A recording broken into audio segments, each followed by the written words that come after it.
with its remarkable combination of great muscular activity and great apparent debility of constitution, and last but not least, with the odd subjective disturbance caused by his neighbourhood. This bore some resemblance to incipient rigour, and was accompanied by a marked sinking of the pulse. At the time I set it down to some idiosyncratic personal distaste, and merely wondered at the acuteness of the symptoms. But I have since had reason to believe the cause to lie much deeper in the nature of man, and to turn on some nobler hinge than the principle of hatred. This person, who had thus from the first moment of his entrance struck me in what I can only describe as disgustful curiosity, was dressed in a fashion that would have made an ordinary person laughable. His clothes, that is to say, although they were of rich and sober fabric, were enormously too large for him in every measurement, the trousers hanging on his legs and rolled up to keep them from the ground, the waist of the coat below his haunches, and the collar sprawling wide upon his shoulders.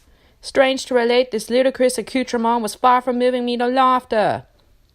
Rather, as there was something abnormal and misbegotten in the very essence of the creature that now faced me, something seizing, surprising, and revolting.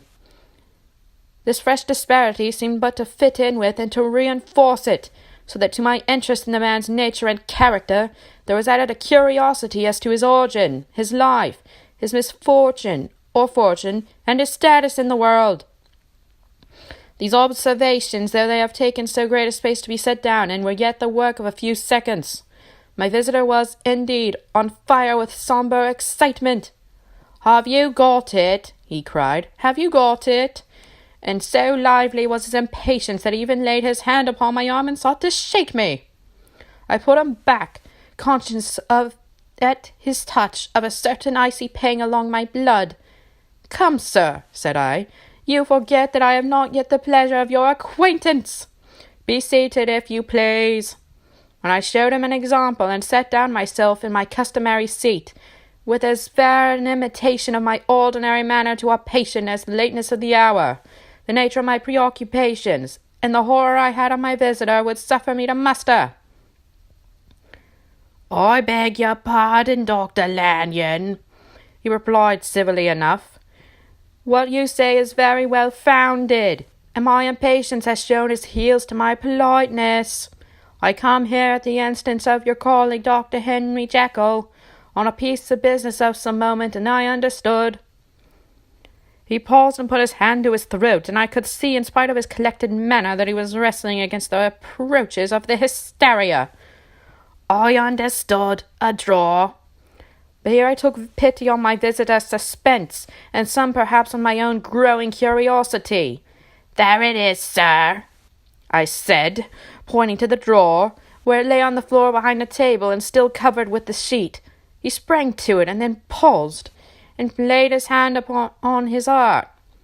I could hear his teeth grate with the convulsive action of his jaws, and his face was so ghastly to see that I grew alarmed for both his life and reason. "Compose yourself," said I. He turned a dreadful smile to me, and as if with the decision of despair, plucked away the sheet. At sight of the contents, he uttered one loud sob of such immense relief that I sat petrified. And the next moment, in a voice that was already fairly well under control, "Have you a graduated class?" he asked. I rose from my place with something of an effort, and gave him what he asked. He thanked me with a smiling nod, measured out a few minims of the red tincture, and added one of the powders. The mixture, which was at first of a reddish hue, began, in proportion as the crystals melted, to brighten in colour, to effervesce audibly, and to throw off small fumes of vapour.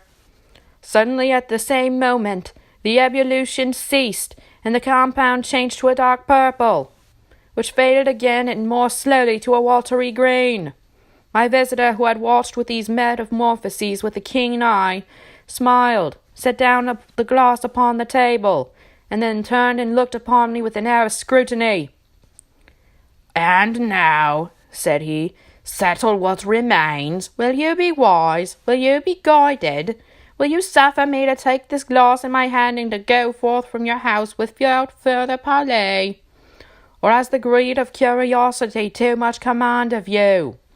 Think before you answer, for it shall be done as you decide. As you decide, you shall be left as you were before, and neither richer nor wiser, unless the sense of service rendered to a man in mortal distress may be counted as a kind of riches of the soul. Or if you shall so prefer to choose, a new province of knowledge and new avenues to fame and power shall be laid upon you.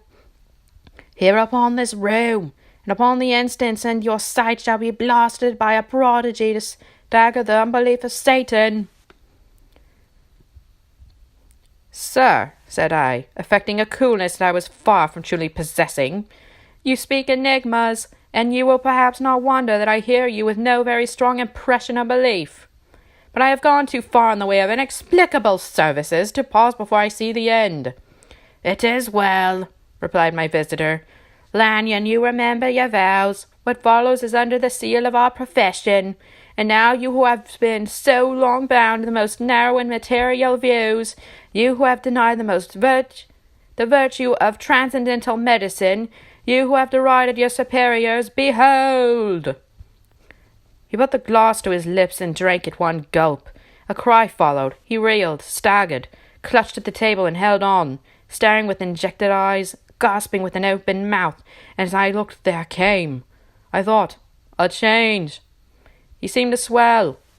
His face became suddenly black, and the features seemed to melt and alter, and the next moment I had sprung to my feet, and leaped back against the wall, my arms raised to shield me from that prodigy, my mind submerged in terror. "Oh God!" I screamed, and "Oh God!" again and again, for there before my eyes, pale and shaken and half fainting and groping before him with his hands, like a man restored from death, there stood Henry Jekyll. What he told me in the next hour I cannot bring my mind to set on paper. I saw what I saw. I heard what I heard. Am I so sickened at it? And yet now, when that sight is faded from my eyes, I ask myself if I believe it, and I cannot answer. My life is shaken to its roots. Sleep has left me. The deadliest terror sits by me at all hours of the day and night. I feel that my days are numbered, and that I must die, and yet I shall die incredulous. As for that moral turpitude that man unveiled to me, even with tears of penitence, I cannot, even in memory, dwell on it without a start of horror. I will say but one thing, Utterson, and that if you can bring your mind to credit it, it will be more than enough. The creature who crept into my house there at night was on Jekyll's own confession, known by the name of Hyde, and hunted for in every corner of the land as the murderer of Carew. Hasty Lanyon.